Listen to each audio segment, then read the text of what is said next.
depois daquele jogo do Brusque, né? A gente ouviu muito falar, mas ganhou do Brusque, tá na zona de rebaixamento, né? Que não vem fazendo um bom campeonato, o Guarani jogou em casa. Mas hoje não, hein? Hoje o Guarani amassou o Vila, hein? Amassou o Vila Nova. O Guarani foi superior durante todo o jogo. Eu falava no intervalo que se mantivesse a estrutura, se mantivesse a intensidade, né? Se mantivesse a mesma concentração, o Guarani venceria o jogo. E poderia até, viu, Edu, ter feito mais gols aí, né? Se não fosse o Denis Júnior, que é bom goleiro, né? E assim, um pouco de falta de tranquilidade ali para os atacantes. Você vê que o Caio Dantas, ele teve o pênalti, né? No segundo tempo ele sai na cara do Denis Júnior.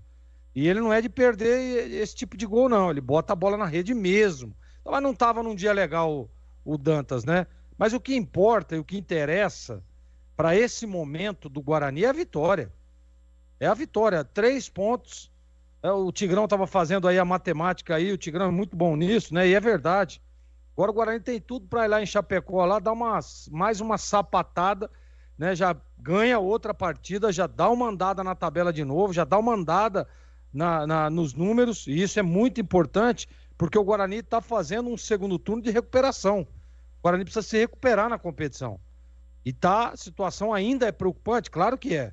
A situação ainda é difícil? Claro que é. Agora, já foi mais difícil quando você olhava para esse time do Guarani e não via perspectivas, né? Hoje não.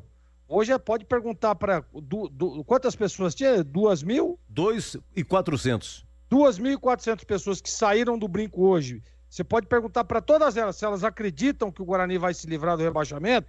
Pelo que jogou hoje, o torcedor vai acreditar, porque realmente jogou um futebol convincente, um futebol para frente, um futebol diferente daquilo tudo que nós vimos. Daquilo tudo que nós vimos no primeiro turno. Então parece que começa um novo campeonato para o time do Guarani, que ainda não tinha o Bispo, né? Que é um bom jogador, que tem uma sustentação. Vale ressaltar que o Leite foi bem na partida, né? Os jogadores que entraram também, né, foram bem, cumprindo aquilo que foi determinado, e é importante isso, que você tenha uma rotatividade do elenco, e a hora que você precisa de A, B ou C, vai lá e corresponde. E foi isso que aconteceu. Então, Edu, o Guarani está de parabéns pela vitória. Esse é o Guarani que o torcedor quer ver.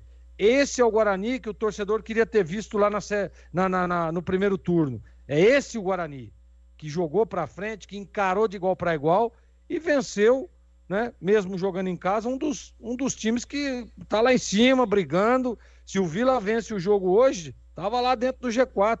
Então, para você ver o tamanho da vitória do Guarani, parabéns aos jogadores que se empenharam, se dedicaram. Outro detalhe que é importante a gente ressaltar, o Guarani não teve, em momento algum, teve uma defesa ou outra ali do Vladimir, mas diferentemente das outras partidas, fez uma partida tranquila defensivamente falando. Então, parabéns ao Alan Al também, pela estratégia bem definida e pela essa vitória emblemática, viu, Edu? Porque traz confiança, traz autoestima para os ares do Brinco de Ouro, e agora pensar na Chapecoense, pensar jogo a jogo. Agora a próxima final é em Chapecó e o Guarani tem tudo para conquistar mais 3 pontos. Meu queridíssimo Edu Pinheiro.